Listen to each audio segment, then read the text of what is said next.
सदन में किस तरीके का बोलना चाहते हैं। ये सदन है, माननीय सदस्य संसद है। प्लीज बैठिए, प्लीज बैठिए, प्लीज बैठिए।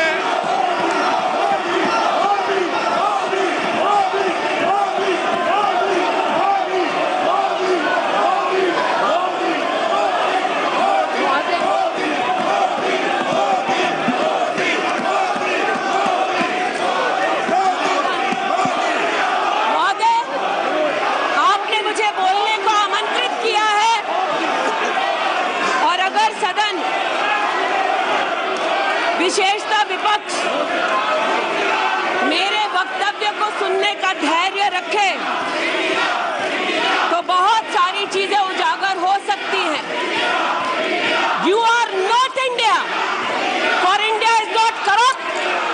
India believes in merit and not dynasty, and today of all the days people like you need to remember what was told to the British: quit India, corruption quit India, dynasty quit India, merit now finds place in India.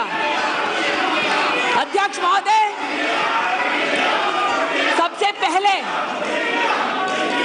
आपकी पीठ पर, आपके आसन पर जिस प्रकार का आक्रामक बर्ताव आज देखा गया, उसका मैं खंडन करती हूं।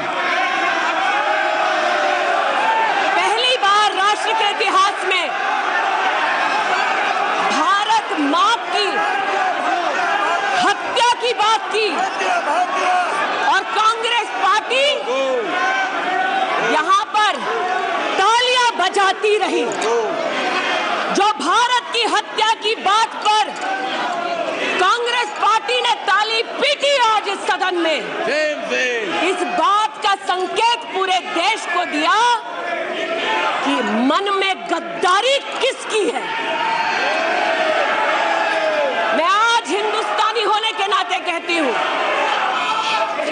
मणिपुर खंडित नहीं है, विभाजित नहीं है, मेरे देश का अंग है। मैं इनसे पूछती हूं, इन्हीं के अलायंस के एक सदस्य बैठे हैं जिन्होंने तमिलनाडु में कहा कि भारत का मतलब मात्र उत्तर भारत। अगर हिम्मत हो राहुल गांधी में तो आकर भारत के ऊपर इस प्रकार का कटाक्ष करने वाले डीएमके के अपने साथी का खंडन करके बताएं। कांग्रेस पार्टी के एक नेता ने कश्मीर में रेफरेंडम की बात की। अगर हिम्मत है गांधी खानदान में तो इस सदन में और इस देश को बताए कि कश्मीर को देश से हटाने की साजिश में कांग्रेस के उस नेता का वक्तव्य क्यों है। You are not India because you define corruption in India. You are not India because you define incompetence. You are not India. एक मिनट, माननीय सदस्य, ये तरीका ठीक नहीं है। सदन में नारेबाजी करना तरीका ठीक नहीं है। प्लीज माननीय सदस्य बैठिए, उनको अपनी बात कहने दीजिए। आपने अपनी बात कही है, यह तरीका ठीक नहीं है। नो गलत तरीका है आपका, गलत तरीका है आपका। स्मृति जी, पुनः कहती हूँ अध्यक्ष महोदय, शायद अपने ही कोलाहल में सुन न पाए हो। मणिपुर हमारे देश का अभिन्न अंग है, खंडित न था, न है, न कभी होगा। इनके यूपीए के अलायंस के एक नेता ने तमिलनाडु में एक वक्तव्य दिया है। पुनः कहती हूं कि भारत का मतलब मात्र उत्तर भारत। मैं आज गांधी खानदान से, कांग्रेस पार्टी से पूछना चाहती हूं, क्या भारत केवल उत्तर भारत है? अगर दम है तो अपने पार्टनर को मुंह तोड़ जवाब दे, अगर हिंदुस्तान में आस्था रखते हैं। कांग्रेस के एक नेता ने अध्यक्ष महोदय कोर्ट में जाकर वक्तव्य दे दिया कि कश्मीर में रेफरेंडम की तलाशना चाहिए संभावना। मैं आज कांग्रेस पार्टी से पूछना चाहती हूं, क्या उनके आदेश अनुसार ये वक्तव्य कि कश्मीर का खंडन हो, भारत विभाजित हो, क्या ये कांग्रेस के नेतृत्व के आदेश के अनुसार है? अध्यक्ष महोदय, पुनः कहती हूं, हमारे राष्ट्र के संसदीय इतिहास में आज तक भारत मां की हत्या की बात करने वाले कभी भी बैठकर मेज नहीं थपथपाते। कांग्रेसियों ने बैठकर मां की हत्या के लिए मेज थपथपाई है। ये बात करते हैं इंसाफ की, ये चेहरा धूमिल है, ये चेहरा धूमिल है। मैं बताऊं किसका चेहरा है, मैं बताऊं किसका चेहरा है अध्यक्ष महोदय। ये चेहरा है गिरिजा टिक्कू का। सुन लीजिए पंडितों की दास्तान आप भी। गिरिजा टिक्कू का यह चित्र है। 90 के दशक में एक महिला यूनिवर्सिटी में अपना पेचेक लेने जाती है। सारी बातें करूंगी। अपना पेचेक लेने जाती है, बस से घर लौटने का प्रयास करती है। उसको 5 मर्द बस से खींचकर टैक्सी में ले जाते हैं, बलात्कार करते हैं और फिर आरी से उसका बदन काट देते हैं। जब गिरिजा टिक्कू के जीवन पर एक फिल्म में एक प्रति आया,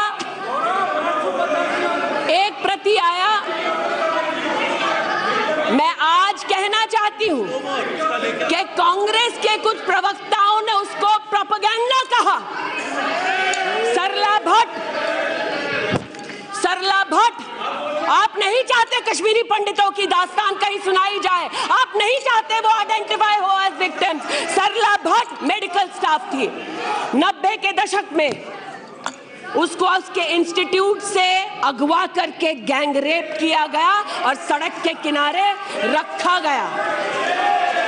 आज मैं पूछना चाहती हूं कि एक तरफ इनकी अलायंस के लोग हिंदुस्तान को विभाजित करने की बात करते हैं, ये आज अपने आप को इंसाफ के पुजारी बताते हैं, लेकिन मुझे बताइए गिरिजा टिक्कू, सरला भट्ट को कब इंसाफ मिलेगा? हर गली, हर मोहल्ले में एक स्लोगन गूंजता था पंडितों के बीच, रलियू सलियू गलीव। पुनः कहती हूं, रलियू सलियू गलीव। आप चिल्लाना बंद करें, समझे पहले। रलियू सलियू गलीव। या तो अपना धर्म बदलो या कश्मीर छोड़ो या यहीं मरो। उनकी आवाज भारत की आवाज नहीं है। उनकी आवाज को आपने कभी नहीं सुना। मैं आज कहती हूं, इन्होंने कहा अश्रु बहाए, भ्रमण किया 84 के दौरान में। मुझ जैसे कई लोग देश की राजधानी में थे और किसी का वक्तव्य ना सुने। अध्यक्ष जी, एक पत्रकार है प्रणय गुप्ता, उन्होंने लिखा कि सिख बच्चों को कैस्ट्रेट करके उनके अंगों को उनकी मां के मुंह में ठूसा गया। आज बोलती हूं, त्रिलोकपुरी में 30 औरतों को इकट्ठा करके चीला गांव में ले जाकर उनका बलात्कार किया। सुल्तानपुरी में एक महिला ने एफिडेविट दी है, मेरे हस्बैंड को मार दिया, बेटी को शादी से एक रात पहले उठाकर ले गए और उसका बलात्कार किया।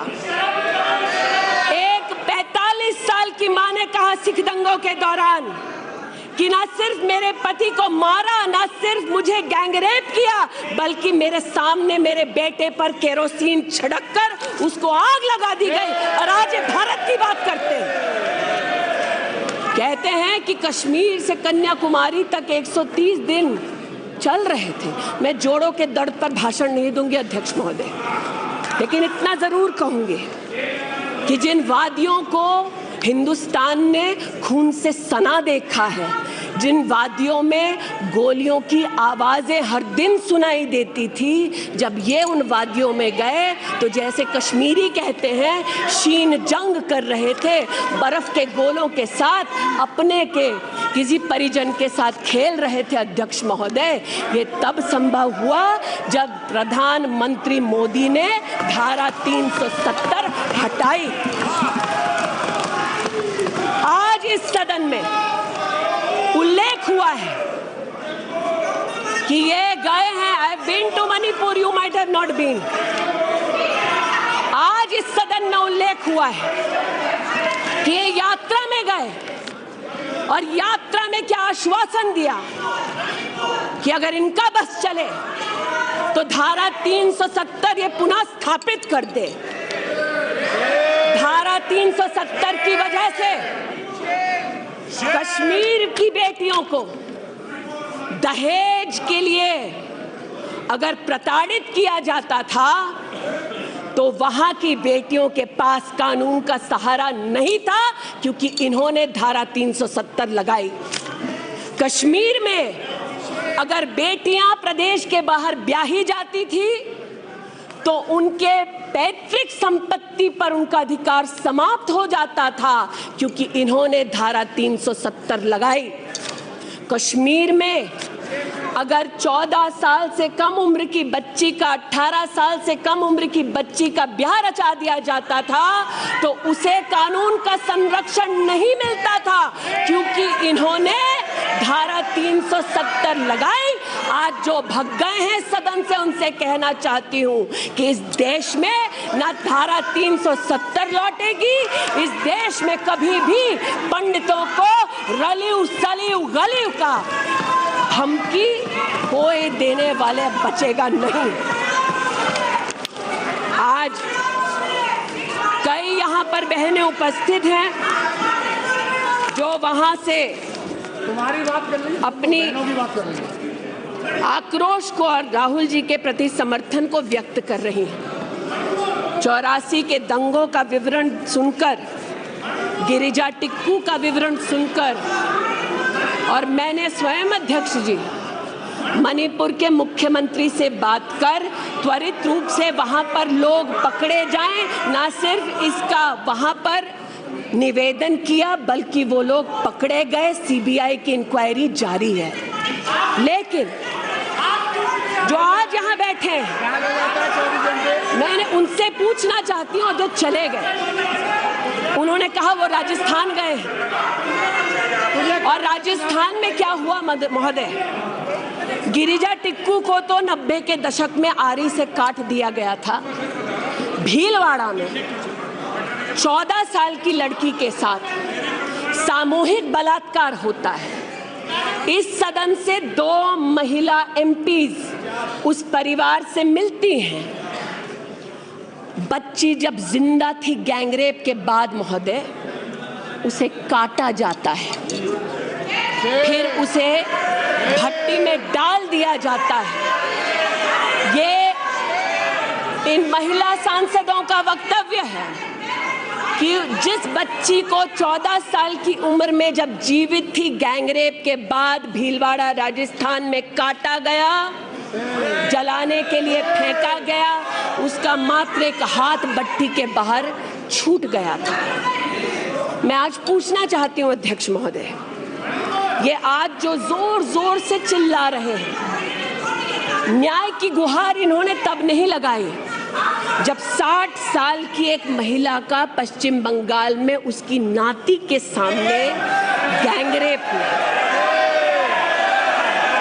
कोर्ट में केस लंबित है, इनका दिल नहीं दहला और पूछ रहे थे कि मणिपुर के बारे में, आप नॉर्थ ईस्ट के बारे में नहीं जानते। जिन्होंने प्रस्तावना की उनसे कहती हूँ, नल्ली का मैसेकर हुआ, 5 मिनट के लिए कांग्रेस की एक नेत्री गई, लेकिन इनका क्या रुख था तब।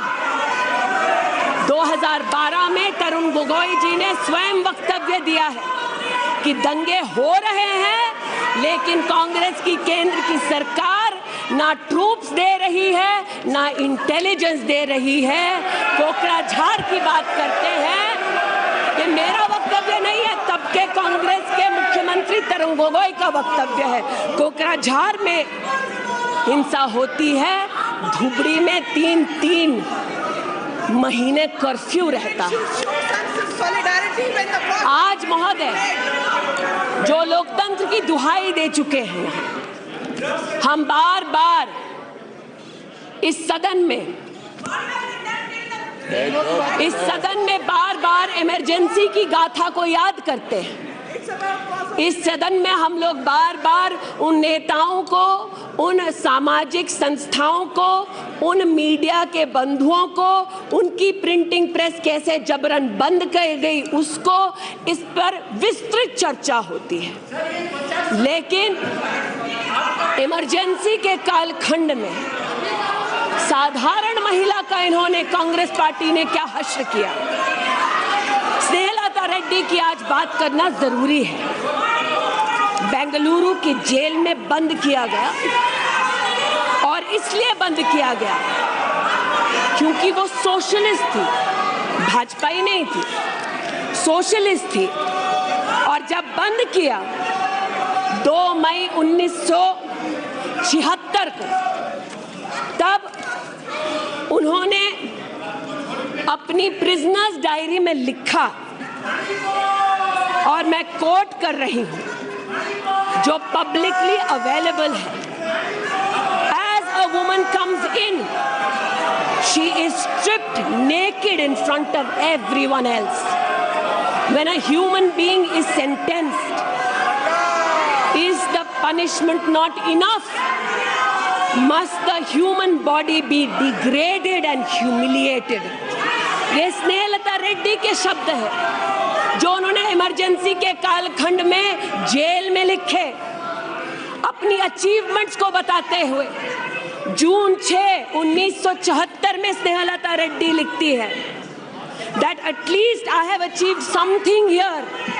I have stopped the horrible beatings the women prisoners used to get. ये कांग्रेस का इतिहास है, और ये भारत की बात करते हैं।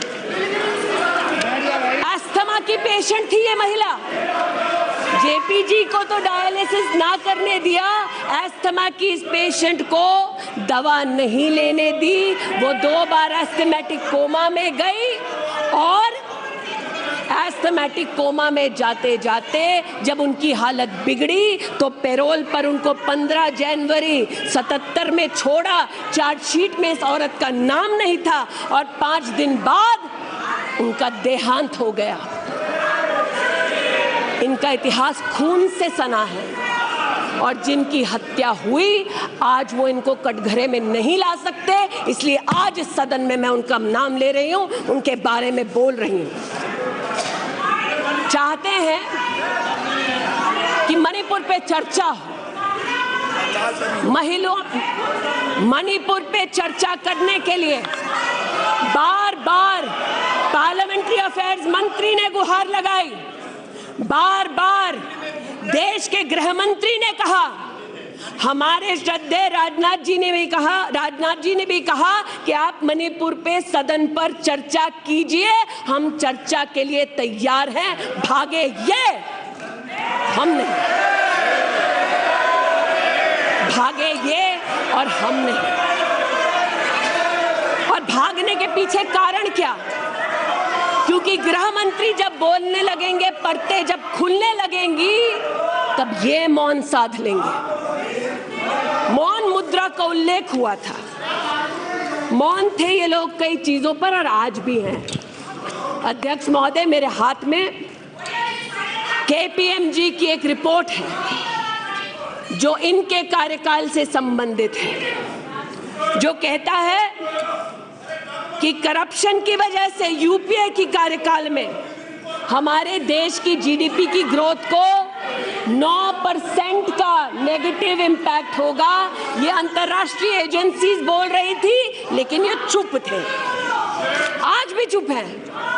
जो लोग जीरो लॉस थ्योरी सिखाते थे, आज उसी कांग्रेस के एक नेता को कोयला घोटाले के लिए सजा हुई है और वो चुप है। लेकिन चुप और बहुत सारी चीजों में रहे महोदय। 2005-06 में यूपीए की सरकार को ये ज्ञात हो गया था कि खुले में शौच करने की वजह से महिलाओं का बलात्कार हो रहा है। 2005-06 में इनको पता था, ये सरकारी सर्वे में ज्ञात हुआ है, लेकिन ये चुप थे।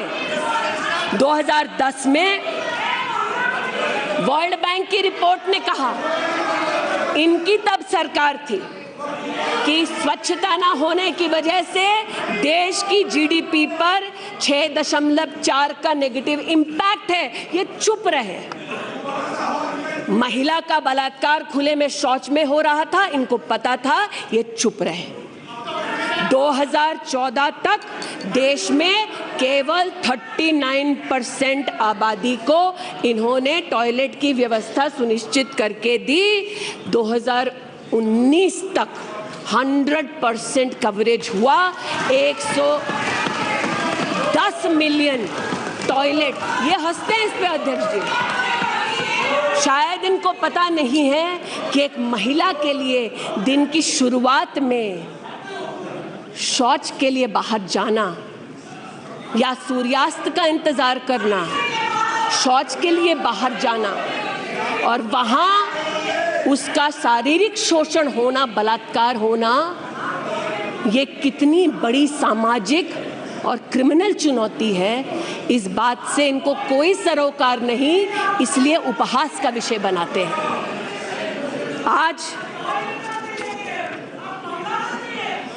मुझे ये कहते हुए शर्मिंदगी है कि मैं यहाँ पर कह रही हूँ कि खुले में शौच करने वक्त औरत का बलात्कार होता है, ये उपहास उड़ा रहे हैं और महिला उपहास उड़ा रही है।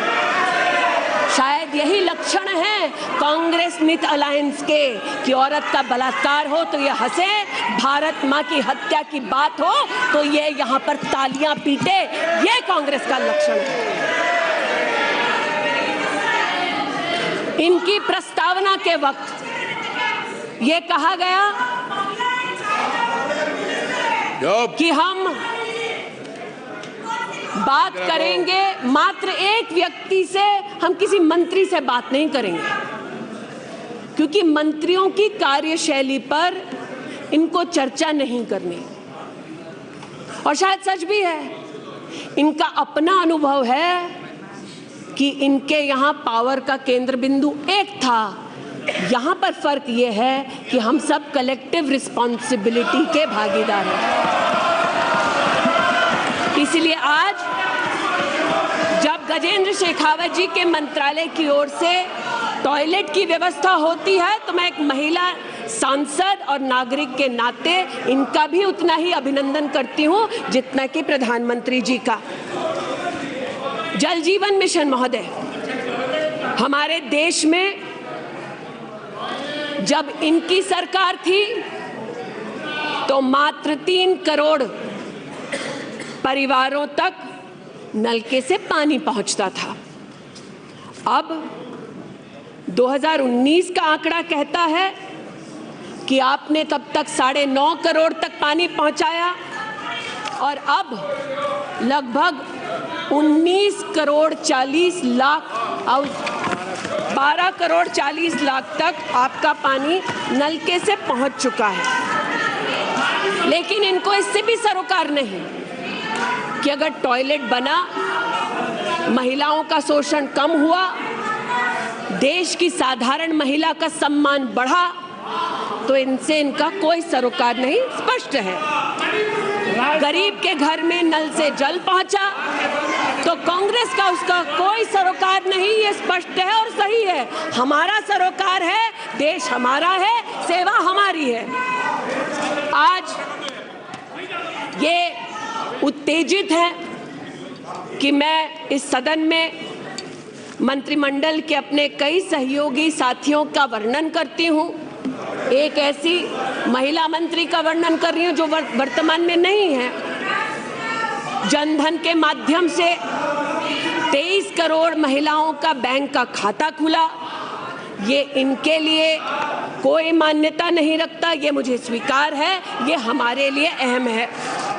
मुद्रा के माध्यम से 40 करोड़ लोगों को जो जीवन में कभी व्यवसाय नहीं कर पाते थे, जिनके पास कांग्रेस की पर्सनल डायलिंग मशीन नहीं थी, उनको मुद्रा का लोन मिला।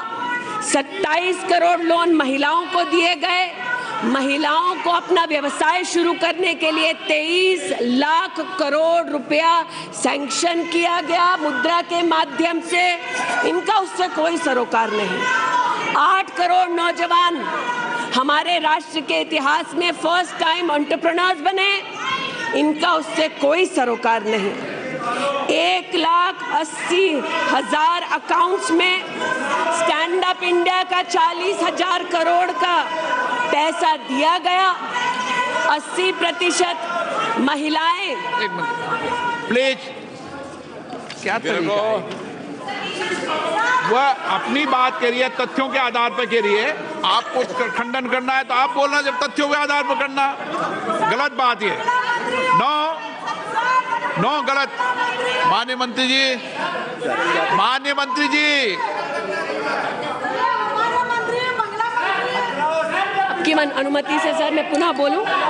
तो जैसा कि मैंने कहा, महिला का अगर आर्थिक सामाजिक उत्थान होता है तो इससे इनको कोई सरोकार नहीं। सेल्फ हेल्प ग्रुप की बात करते हैं। जब इनकी सरकार थी तब मात्र 19 लाख सेल्फ हेल्प ग्रुप्स को इन्होंने 80,000 करोड़ का लोन दिया। हमने 9 करोड़ महिलाओं को 5 लाख करोड़ की आर्थिक व्यवस्था करके दी देश के सेल्फ हेल्प ग्रुप में। यह हमारा अभिमान है।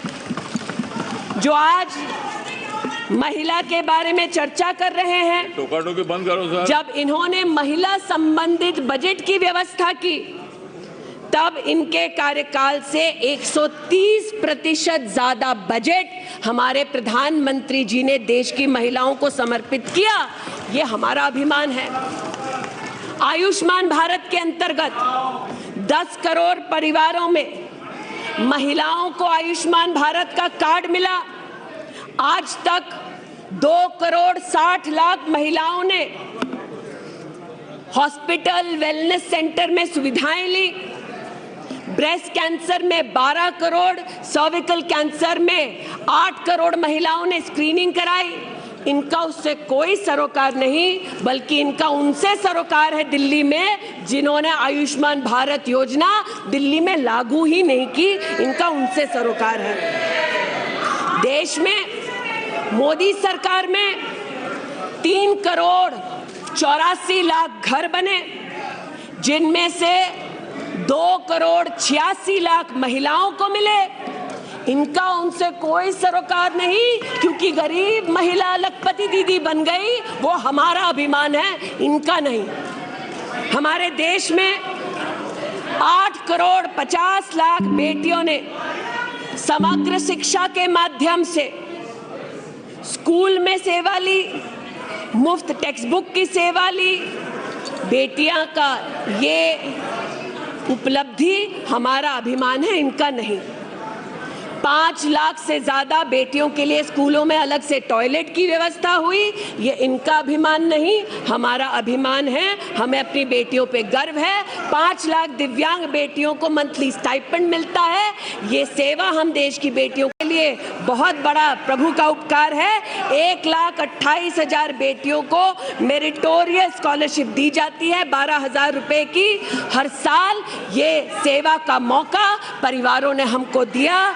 2 लाख से ज्यादा बेटियों को सेल्फ डिफेंस की ट्रेनिंग दी जा रही है। आज एलिमेंट्री एजुकेशन में बेटियों की एनरोलमेंट 100% है इस देश में। ये हमारे देश के लिए गौरव की बात है।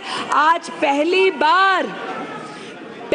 बार फीमेल एनरोलमेंट उच्च शिक्षा में महोदय 2 करोड़ से ज्यादा हुआ है महिलाओं का। ये देश के लिए गौरव की बात है। आज दलित बेटियों का एनरोलमेंट बढ़ा है 38%।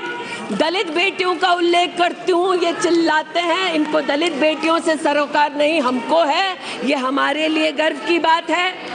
आदिवासी बच्चे, लड़कियां 63% उनका एनरोलमेंट बढ़ा महोदय। आदिवासी बच्चों के साथ इनका कोई सरोकार नहीं। आदिवासी बेटियों ने हमारे प्रधानमंत्री को सेवा का मौका दिया, ये हमारे लिए प्रभु की असीम कृपा है। नॉर्थ ईस्ट की बात करते हैं तो महिला ने नॉर्थ ईस्ट में 34% की इंक्रीज हुई है एनरोलमेंट में। नॉर्थ ईस्ट के मेरे सभी साथियों को, चाहे वो सदन में कहीं भी बैठे हों, महिलाओं की दृष्टि से मैं अभिनंदन देती हूँ। आज हमारे देश में महिला जो पीएचडी करती है 99.2% की वृद्धि हुई है एनरोलमेंट में पीएचडी करने वाली महिलाओं में। ये हमारे लिए हिंदुस्तानी होने के नाते गौरव की बात है।